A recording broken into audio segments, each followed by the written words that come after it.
Mr. Edit Man presents. Has anyone trolled law enforcement? What's your story? When I was a senior in high school, we got a new vice principal from some inner city school who thought he was a real hard case. He would actually go around smelling kids' fingers for the scent of weed. My buddy and I came back from lunch one day, both stone sober, and heard Mr. Hardcase, I forget his real name, was coming out to the parking lot to check fingers. My friend looked at me, then wedged his right hand down the back of his pants into his ass crack. He left it there until we saw the VP coming our way, then pulled it out nonchalantly and we waited. Sure enough, the VP walked up and, in his usual threatening manner, told us to hold out our hands. I did. He smelled my fingers, then moved on to my friend. I could barely keep from losing it as he took a big sniff and then literally jumped backwards, yelling something about my friend needing to wash his damn hands. Needless to say, this ended the finger smelling technique at my high school. There was a speed trap where I grew up on PA Route 74. One of the markers, since it was a Vasca trap, was a white plastic jug. I often stopped along that route when I saw the jug there, grabbed the jug, and drove off. I got stopped once doing this. The cop seemed really angry. I told him I see that thing there all the time, and it bothers me that nobody has bothered to pick up that trash. College town. Huge party. Excise cops are in town busting parties left and right. Ours gets busted.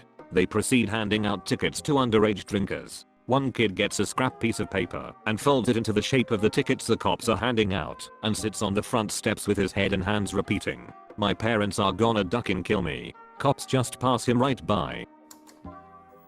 Back when I was in school, the university newspaper ran a story about undercover cops using a younger, cute girl to camp outside the liquor store just off campus and ask people to buy her beer.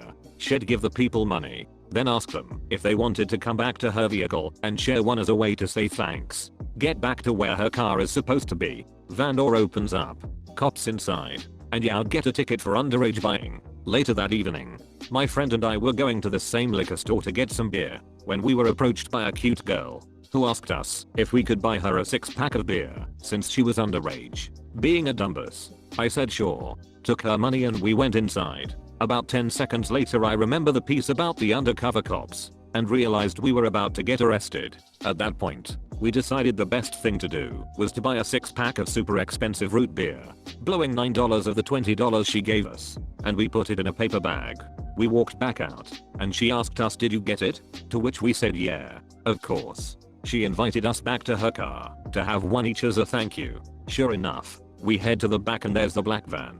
The door opens up. Cops sitting in there with headphones on, etc. And they tell us you're in a world of trouble now. I put on my best troll face and said, "Really? I really thought you guys could use some root beer sitting out here in that cramped van all night." There was an awkward pause. And then they opened the bag. Root beer. Nothing else. Then they told us to get the duck out of there. And we were interfering with a police investigation. And if we did not leave, we'd get arrested. We walked across the street to our apt building, went into the various laundry rooms, and yelled out the window every time she approached someone that it was a sting. They left after 20 minutes of that. To sum it up, cops tried to trick us into buying beer for an underage girl. We took their money and bought them root beer instead. I was speeding once. And I mean seriously speeding. I saw the lights come up behind me and freaked. I pulled over and noticed I had a bottle of water next to me. Took it and poured it all over my lap and put on the most embarrassed look I could. He asked if he knew why he pulled me, and I responded, "I'm sorry officer. I really had to pee and was trying to get to the nearest restroom. But, innocent eyes, I peed myself." Something in me knew that this cop did not want me to touch his pen, his paper, did not want to touch my license. Nothing. As far as he was concerned, I was just disgusting. He said, "Well, next time, use the bathroom before you leave and slow it down and let me go. I love my wife." I was flying down a highway one night, 90 or more, and I see lights. I'm so busted. I pull over, cop comes up. I roll down my window, and before either I or the officer can say anything, my wife leans over my lap and squealed, "I have to pee." In this equals DESPERATE equals voice. She is a little slip of a thing, 5 foot 98 pounds.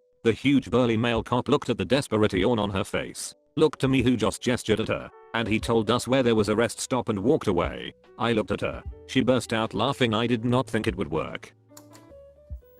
Around 2 AM on a Saturday night I was pulled over for suspicion of dweeb. I had not had a drop. They asked me to step out of the car and gave me a sobriety test. I passed with flying colors. They asked me if they could search the vehicle. I told them they could search the vehicle, with the sole exception of the center console. They would need a warrant for that. After several hours sitting roadside, they finally produced a warrant from a judge. The center console was empty. This was about 10 years ago. My mother had a large plant in a plastic pot that died. I took the pot full of dirt and put it in the trunk of my car to replant something at my house. I forgot about it for a few weeks. I got pulled over for something. The cop asked, "Do you know why I pulled you over?" And I said, "Was it speeding? Or was it because of the pot in my trunk?" He got me out of the car and had me put my palms on the hood while I was searched. He opened the trunk and was not happy. I got chewed out for wasting his time and such and such. I noticed that not one single car passed, so it was not wasting too much of his time. I have never actually done this, but always wanted to. Get 5 total friends together all wearing costumes. Dress up as a biker, construction worker, Indian, cowboy, and a GI. Then go to a public place where the police walk around and just follow the cop around. When my buddy and I were about 16 and stupid as hell, we did a lot of nonsense playing on cops, but this was by far our best. We'd spend a ton of time lurking around grocery/toy stores at 3 AM. Toy stores earlier, obviously, until one of us got an ID looking at an item in a way that it was not intended to be used in the way we wanted to use it. Normal hilarity ensued. Vaseline on padlocks, bubbles in fountains, that kind of stuff. This night was different. We're sitting in the sandwich aisle of our large local store and my buddy's eyes light up. He looks over at me and goes, "Get that peanut butter, smooth kind." This having been about the 4th year of us doing this, I was not 100% sure where he was going with it, but I knew not to question. So I bought 2 of those huge smooth peanut butter things. We walk outside, cross the street, and he tells me to rip the safety seal off the peanut butter and to get some on my fingers and mess up the smooth top. This was where it clicked in. We then proceed to walk absolutely as suspiciously as possible through this little town square. Sure enough, halfway through, we get spotlighted. Cop pulls up, tells us to stop, and we both instinctively put the peanut butter behind our backs, obviously holding something. Cop gets out, and the conversation with my friend goes like this: "What you got there, son?" "Nothing." "What's behind your back?" "Nothing." I giggle. "Show me your hands." My buddy very slowly puts the peanut butter behind his shoes and socks and shows the cop his hands. "Give me that, it's mine." So the cop reaches behind my friend's feet and grabs this jar of peanut butter. He spins the top off and sees that it's not in pristine shape. Demands to know what's in it. My buddy: "Peanuts, salt, maltodextrin, red 3 ... What did you hide in the peanut butter?" "Nothing." "Then why do you have it?" "Sandwiches." Cop looks at my pal and then back at me, still holding peanut butter behind my back, and he does it. Shoves his hand and arm into my pal's peanut butter and starts throwing hunks out into the parking lot, and my pal loses it. He went off on a tirade of peanut rights, the peanut rebellion, just harassing us because we're white, peanut civil rights, the peanut pride parade, who doesn't know about the PPP, and on and on. He realizes there's nothing in it and turns to me, furious. Does not say a word, just grabs my peanut butter and almost knocks me over. I tell him, "Mr. Goodber's lawyer will hear of this." He does the same thing to me, and I launch into a tirade about my working family and our right to sandwiches and the peanut labor movement and collective bargaining rights and candy power fighting the man, and so on. He figures out what's going on and slams himself back into his car, covered in peanut butter, yells something about us breaking curfew, kinda half chuckling, and tears out. My friend tells him he owes us a sandwich as he drives away. And I thought that was the end of the story, and it was, until 5 years ago, him telling this to my brother's best friend, who I did not know was the son of the police dispatcher for our town at this time. Apparently, he had to go back and fill out incident paperwork, as there's no way to hide this peanut stuff on his steering wheel/car/uniform. The next day there was a sandwich on his chair. The day after that, baseball peanuts in his locker. The day after, PB in the shower, etc etc. He still gets peanut related trolling to this day. TLDR. Trolled a cop with peanut butter that could have had drugs, but had nothing. Other cops think it's hilarious. In my case, the cops trolled us. Huge house party. Once a year thing around Christmas. The famous pirate party. Lady wenches and naked dudes with eye patches everywhere. Drunken freshmen as far as the eye can see. The cops are called, which we anticipated. They show up, and it's two guys in their 30s. One is just tired, end of a long day and did not really want to be dealing with the Malakishao. The other was kind of amused by all the nautical debauchery. When two of the housemates, both over 21, go out to talk to the cops, the more serious cop just says, look, just get some of these people out of here. We do not want a scene. So tell them all we would not arrest anyone. The other cop chimes in with his very best pirate voice. Unless they're scallywags. First cop facepalms and gives his partner this look that says, really dude. Everyone cracks the duck up and clears out in a good mood, taking most of the drunken 18-year-olds elsewhere. It was a few days before New Year's in the Bay Area's Chinatown. I was about 14 then, and me and my group of friends would always walk from school to my house just to hang out and play video games. There were about 6 of us walking up this really steep hill to where I lived. When you have lived in the same area for over 10 years, you notice things that are unusual, out of place, and just does not seem right. The strange thing I noticed was a guy, late 30s, with sunglasses on and a hat, sitting in a white pickup truck reading a magazine. We were inside my apartment for about 30 minutes before we decided to go get some food. I saw the truck on the other corner and the guy spots us. He rolls down his window and yells, do you guys have any fireworks for sale? I told him I could not hear him, but I clearly heard him. He asked again. I said, do you guys have any fireworks for sale? I told him again that I could not hear him. All of a sudden, he makes a turn, goes down the hill and pulls right up to us. Do you guys have any fireworks for sale? I said nope, and he goes, I know you guys do. I'm not a cop, so it's cool. I told him that it does not matter if there's a cop or not. We do not sell fireworks because it's illegal. He starts to get irritated and starts yelling at us at this point. Come on guys, stop being wusses. I just want to buy some fireworks for my kids. We are actually walking down the street with him slowly driving next to us asking. I told him one last time, I know you're a cop and you're just doing your job, but honestly, we do not sell fireworks. And by the way, a cable car is coming. He goes, so what? I told him, because you're going down a narrow one-way street with a cable car coming up the hill towards you. He literally shat his pants as he sees the cable turn the corner in full speed. He reverses as fast as he could, clipping a few cars on his way up the hill. A cop on top of the hill sees this and pulls the guy over. The dude gets out of his truck and pulls out his badge to show the other cop that he was undercover. My friend's story. He was smoking weed in high school with his best friend. Both dudes. They had to sneak away from their parents, so they smoked in one of their cars at a scenic outlook near Roanoke.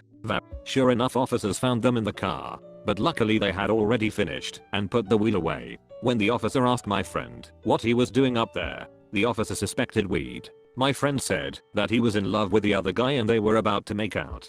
Damn southern cop did not know what hit him, so he just walked away. I grew up in a small town, really small. The only way to have any form of entertainment was to drive 30 minutes to the next city to go to the movies, bowling, etc. Just so happens that on the highway halfway between the two cities there was a small town known for being a speed trap. The highway was out of the jurisdiction of the local police, so what the marshal would do is hide in between overpasses to catch speeders, force them to pull over onto the frontage road, which was in his jurisdiction. Then he would claim an exaggerated speed. When people asked to see his radar, which is perfectly legal, he claimed that he did not have to because it was illegal. Any claims reported to his superiors seemed to go ignored.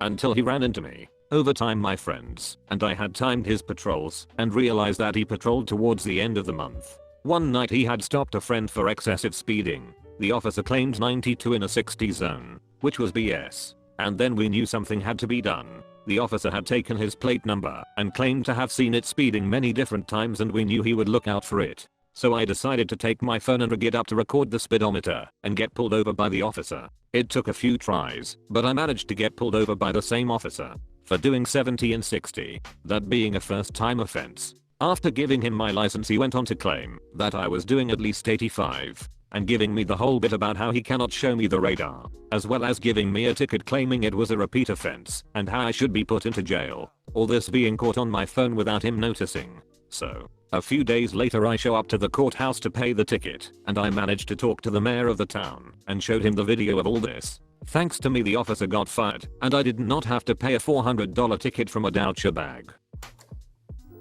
I work as a paramedic, and often the cops call us out to take someone that's drunk to the hospital. This is really stupid, because it just clogs up the ears and costs all kinds of people unnecessary money. Not to mention the fact that they only call us because they do not want the paperwork of taking someone to jail for such a stupid thing. So we get called out one night around midnight to some guy who had puked in the parking lot and was wobbly on his feet. He was pretty dang drunk. Nothing a good night's sleep will not cure though. When we pulled up, who was there but the asshole cop who wrote me a ticket the week before. I told my partner who this was and he took the lead. The cop did not recognize me. The cop gave us a quick rundown. We checked the guy out and then this happened. Partner: so what do you want me to do with him? Cop: take him to the hospital. Partner: why? There's no medical problem. Cop: we're concerned about alcohol poisoning. Partner: well, I'm not. And I have more training than you. Cop: irritated: look, just take him. Partner: nah, we do not really operate like that. Cop: angrily: well, he needs to go sober up. Partner: to patient: do you want to go to the hospital? Guy says no. See, I cannot force him. Cop: yelling: well, he cannot stay here in the parking lot. Partner: oh, I see the problem now. Cop: his face lightens up. Yeah. Question mark. Partner: yeah. Here's your problem. We do not take drunks just for being drunk. Cop looks and then turns to me hoping for a different answer. Still does not recognize me. Maybe you could just give him a ticket. Then the fire captain got in the cop's face and threatened to get his supervisors out to the scene to adjust the officers' attitude, saying things like, you do not talk to my medics like that. The fire department has that kind of clout out here. We left and I giggled for days afterward. My mother drives a Jeep, which the top is often off of. We pulled up in the fire lane out front of a bank because my mother is kind of an idiot and she ran inside to use the ATM. I was 15 at the time, and while she's inside, a police officer walks up to the Jeep, sticks his head in the driver's side window and says, is this your vehicle, son? To which I replied, yes. I sometimes like to park in illegal places and sit in my own passenger seat. He did not say a word, stood back, crossed his arms and just glared at me. My mom came out about 10 seconds later. He took a look at her and said, have a nice day, mom, and walked away. He probably felt like your mom having to put up with your smart ass all the time was punishment enough.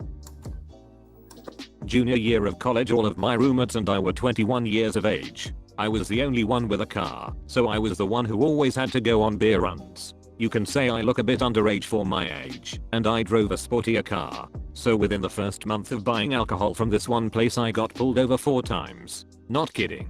After leaving the liquor store, I noticed they had no reason to pull me over except the fact that I looked under 21. The cops did play legally, I guess, by following me until I did something stupid or noticed something wrong with my car. License plate light out. Tuck a right turn into the second lane. Side view mirror was broken. Rolling stop right turn on a red light. They made me do a sobriety test once on our busy College Street. I got a lot of honks. Well, after completely inspecting my car, I went out again to purchase alcohol. No surprise, I was being followed by cops when I left. I knew that if I drove perfectly they could not pull me over. I drove around the block for about 15 minutes and I was shocked they were still following me. I eventually hopped onto the highway, got off, and then back on. After about 40 minutes of charades, I was getting thirsty and missing the preg arm, so I pulled into my driveway. The cops followed me, waited till I opened my trunk and ran in and asked to see my ID for the liquor. I pulled it out with a big grin and they got in their cars and left. I never got pulled over again. Maybe because they finally realized, hey, this dumbass is 21. In the city I live in, you need to purchase a license to work in public spaces / the street. A few weeks ago, I was walking through a pedestrian zone where a man was playing the violin and I stopped by to listen. Sure enough, within a minute 2 policemen showed up and asked him for his license. Of course he did not have one, so they started taking his information to give him a fine. That's when an old lady started talking to me really loudly about how that's a shame, and I answered something along the line of, they are right to stop him. What would become of the world if everybody just started to play music on the street? People might start dancing. This goes on for about 5 minutes. The lady and me standing about 3 feet from the police, and maybe 20 people stopped and were watching. Everyone else walking by is smirking. It was a good feeling when I heard, you know what? We're gonna let you go this time. Make sure to buy a license. You have made it until the end of this video. Now listen here, and listen here closely. Like and subscribe for more curated content by Mr. Reddit Man. Thanks for watching.